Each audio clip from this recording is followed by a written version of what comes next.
Hello, I'm Panos Kotzathanasis, and this is ASEAN Movie Pulse Interviews. Today I'm here with Atsushi Funahashi, whose latest film, Burden of the Past, just premiered in Osaka. How are you, Atsushi-san?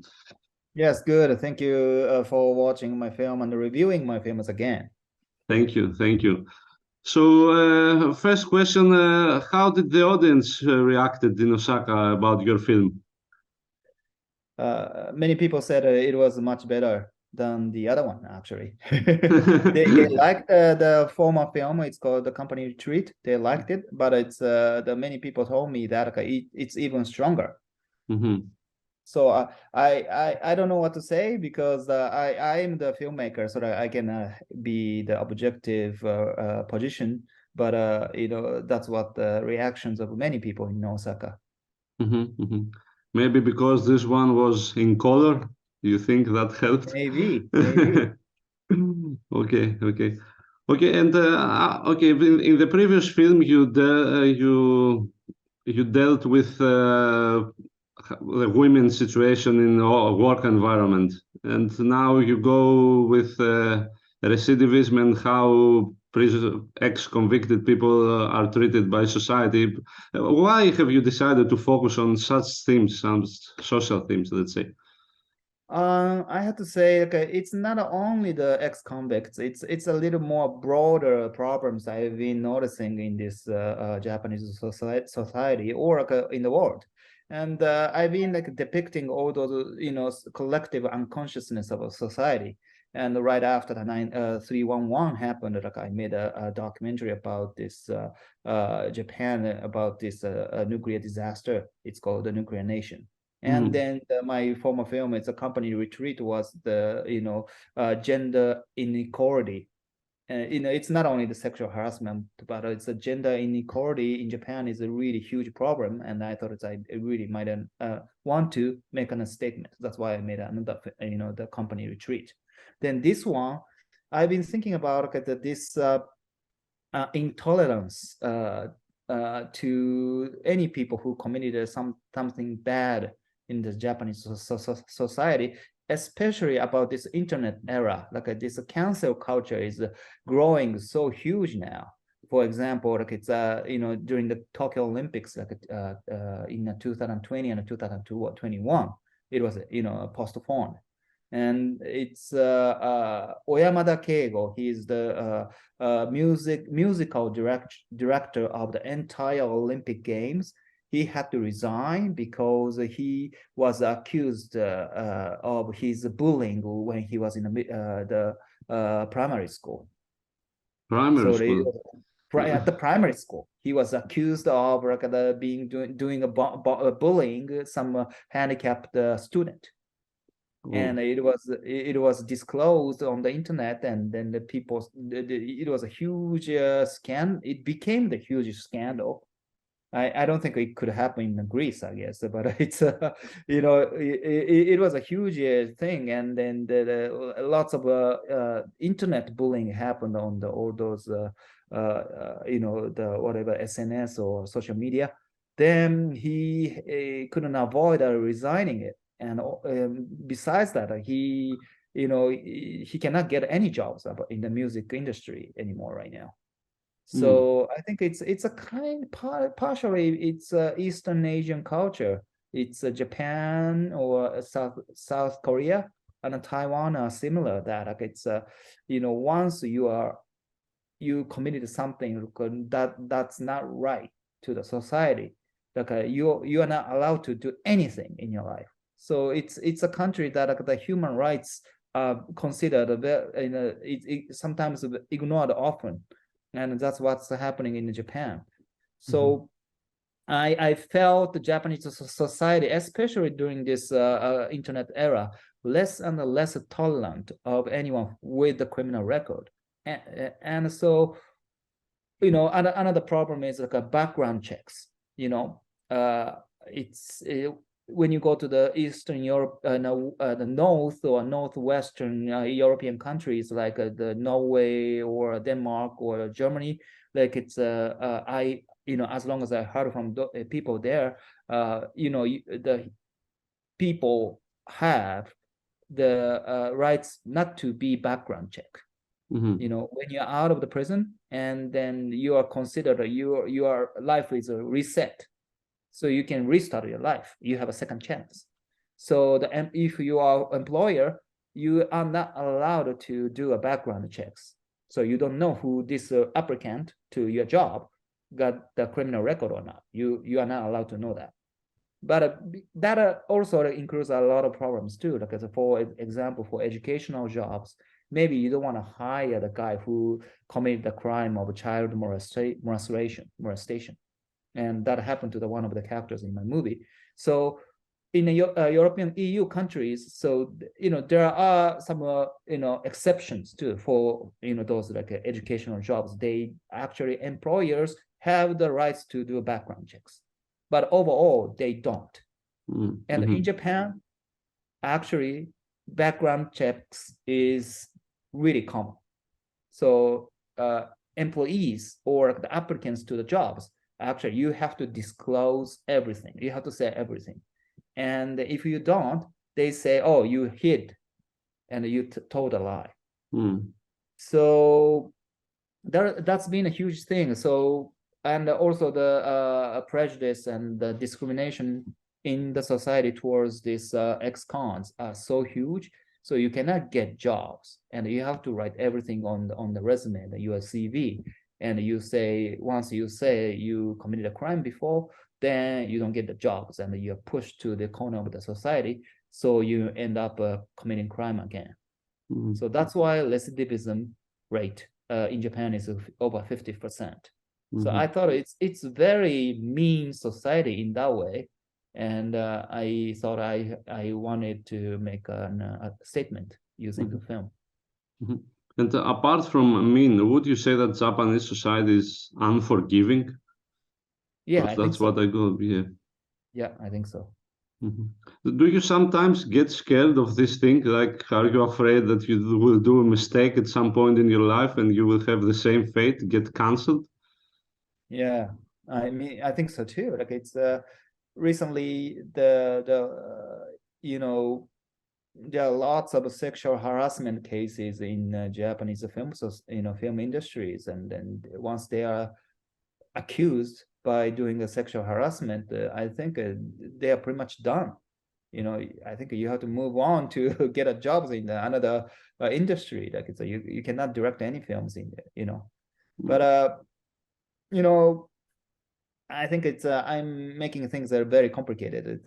In the case of the sexual violence or the sexual harassment, I think it's a very, very severe problem. So like, it's maybe it has to be punished somehow, but not the whole your life. Not your whole life. Like, I think it's you have to be able to have a second chance. That's what I think. So that's why I made it's kind of opposite direction, or when between the former film and the recent the latest one, I think. Mm-hmm. And can you tell me a bit about this magazine, Changed, about their work and how did you find them? Yeah, it's that's the only job magazine for the ex-convicts in Japan that exist, and I thought it's this magazine is impressive what they're doing. I think this is a kind of job the nation, or the country government has to do, but the Japanese government doesn't do it.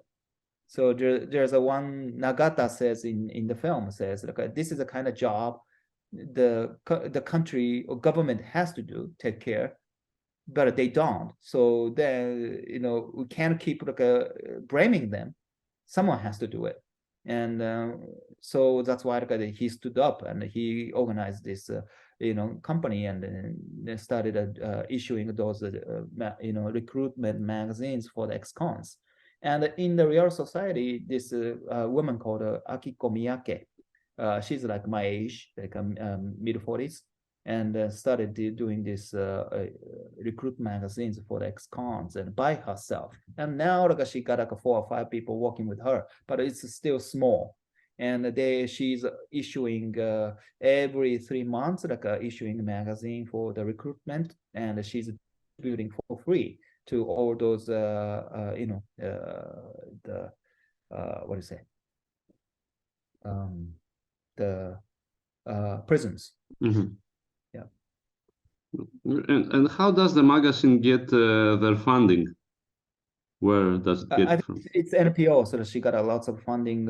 It's a support by the supporters. Uh-huh. Okay. Yes, Okay. and also actually, and importantly, she get the margins from the company who Uh-huh. hires them. Yes, so Okay. some percentages she takes. Mhm. Okay, but the members of the magazine, would you say there are also victims of prejudice? Like people look at them weirdly, what they are doing, their connection with the ex-prisoners, I mean. Yeah, I think so. Like it's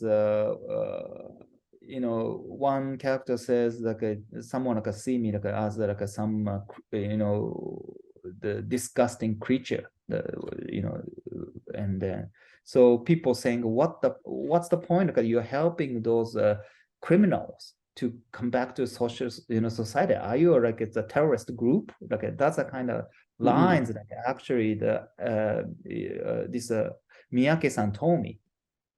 In fact, that happened to her like a real life. So like I interviewed her and jotted down all those things that happened to her, and then I included in her line.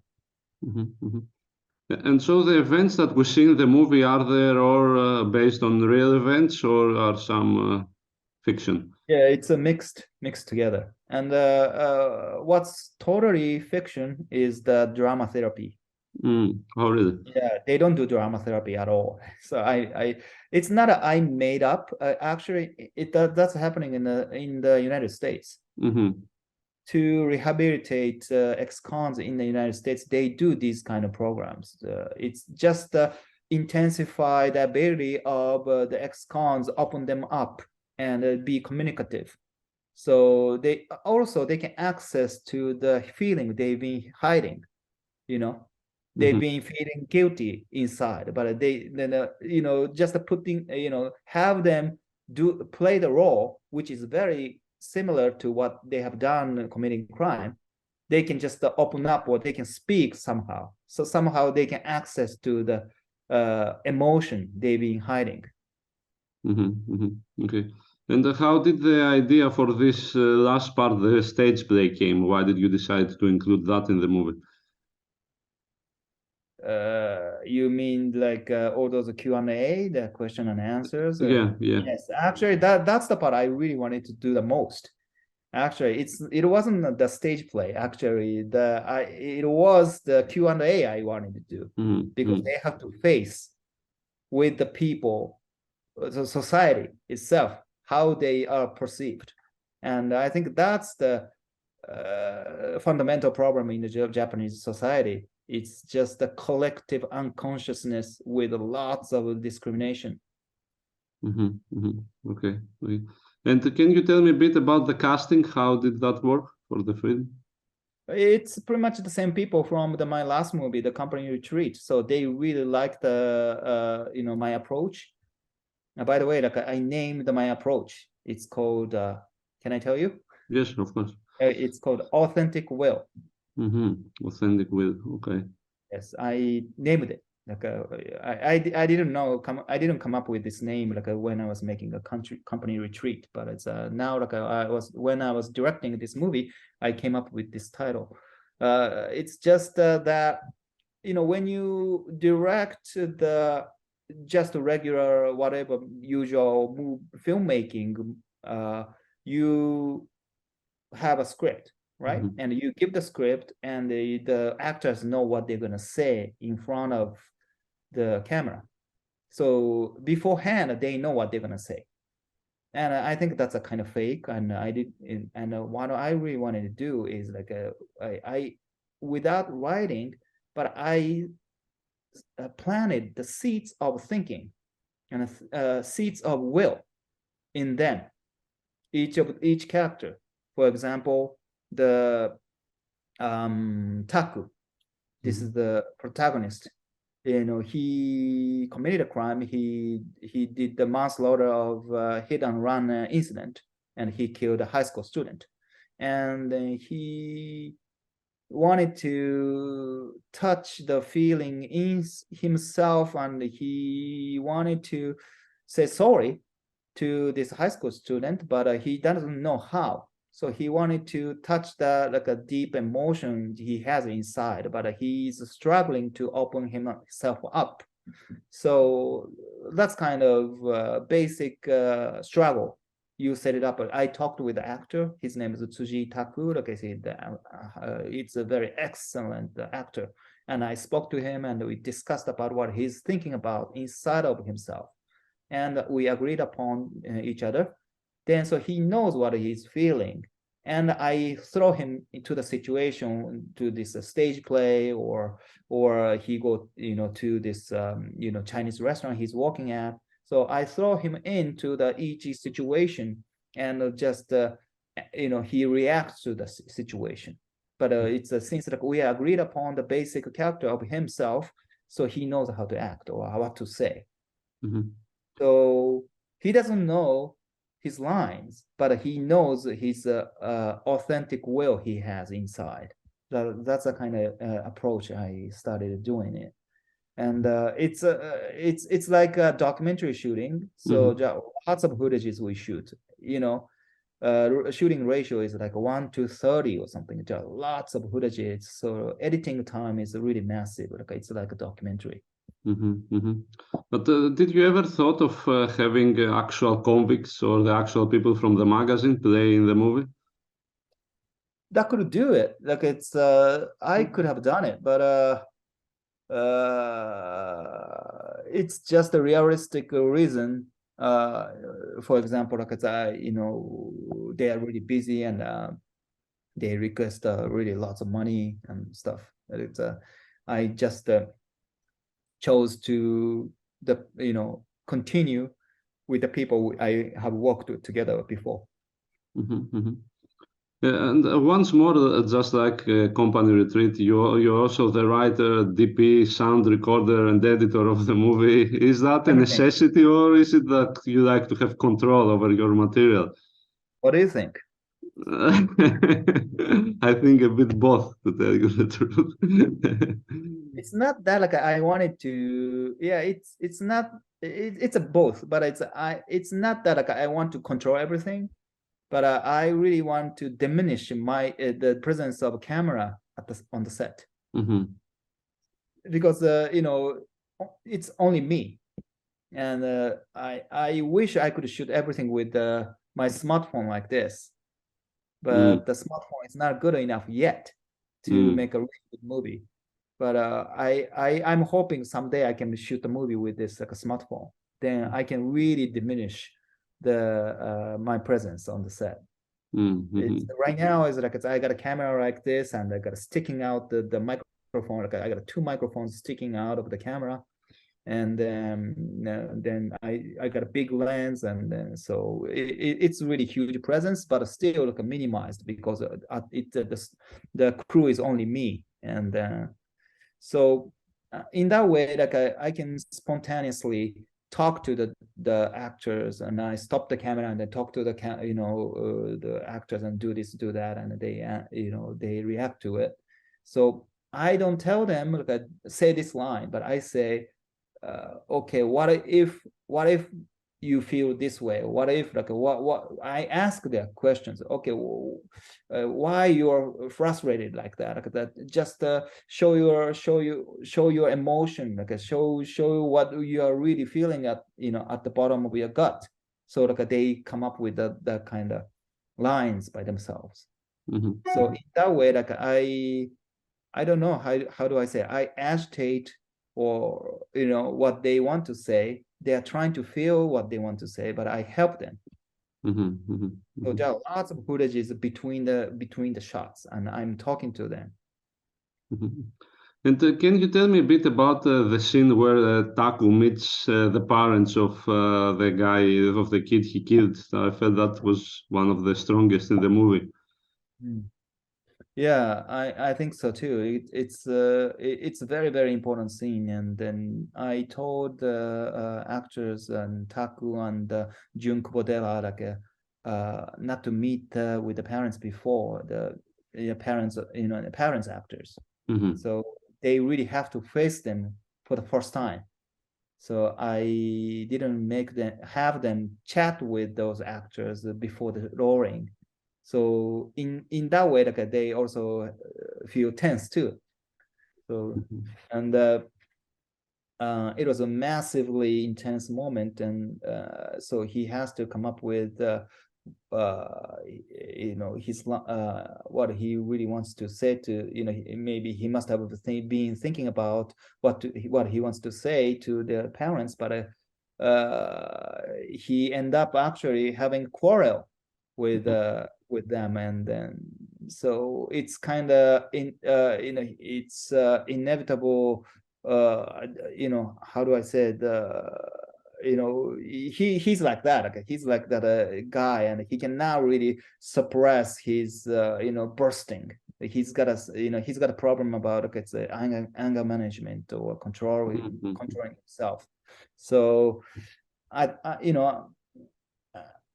we as I said, okay, so we've been filming this improvisation way and the scene by scene. And I was thinking about I'm gonna bring the actors to these victim parents when they are ready.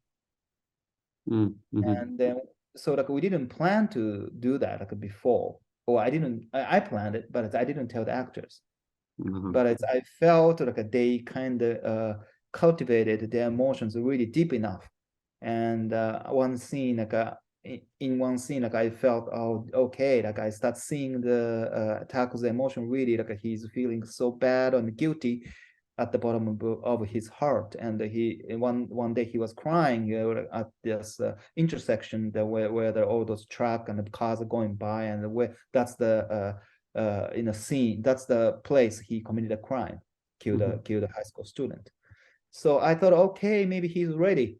So I came up to say, okay, next week we're gonna have a scene with these victim parents, and you're gonna face him and her. And yeah, he was like, oh my gosh, and he didn't know. So and also like as we film, like I filmed 4 times a year, and each time like it took 4 days. So 4 days in spring, 4 days in summer, 4 days in winter, and 4 days in autumn. I'm sorry, I skipped the autumn. But so we have like a 2 months or 2 months and a half in between. And the reason why I wanted to do it is like I wanted to film in a documentary way that these the characters develop little by little. So I took time intentionally. So how do your actors react to this method? You don't make it easy for them from what you are saying. Yeah, I like this method of authentic world. Okay, it's because it's so unusual, and it's a kind of a thing like it's a human being. It's closer to the human being. It's as essence because there's a surface and there's a bottom. On surface you smile, but at the bottom you cry. There's always the two sides in a human being, and you set up the bottom first, and they know what they're feeling, and then making surface is actor's job. It's not my job. So it's a collaboration, real collaboration. And I like, and also as a documentalist, I'm an actor too. I'm acting on the set, really, because I don't know what's going to happen in front of a camera. So I'm always belatedly follow them. So you notice sometimes the camera goes really shaky because I didn't know who's going to talk next. So I was like, boom, boom, boom, Okay, that's interesting. And okay, I guess last question: what are your next projects? Are you going to continue in the same tactics? Let's say. Yes, I think so. I'm thinking about the next one. I cannot tell you though. But I'm thinking about using same approach and the same method and the same people. And I think I wanted to, dig even deeper the society's, unconsciousness. Okay, and I guess one last question. Let's just say Change Magazine came to you and asked you to hire some of their people as actors. What would you do? Yeah, I'd love to, actually. I think I'm going to have them as an ex-con role. Yeah, Okay. I would be happy to do that. Or he Okay. can be my assistant editor. Okay. This was ASEAN Movie Pulse interviews from Panos Kotzathanasis and Atsushi Funahashi. Have a nice evening. Bye. All right. Thank you so much. Bye-bye.